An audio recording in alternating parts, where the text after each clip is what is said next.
بسم الله الرحمن الرحيم. اللهم صل وسلم وبارك على سيدنا محمد.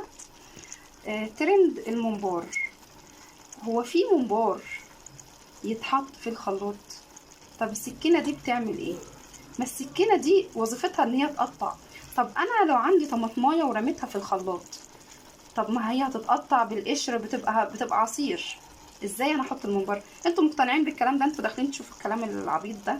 خلينا في الوصفة بتاعتنا. هنعمل صلصة البيتزا.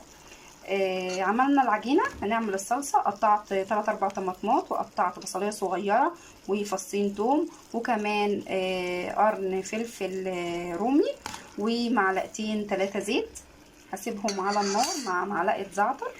سبتها 10 دقايق كده على النار لحد ما دبلت كده، وهنزل بيها في الخلاط. خلطتها ونزلت بحبة ملح وفلفل اسود، حبة صغيرين سكر، و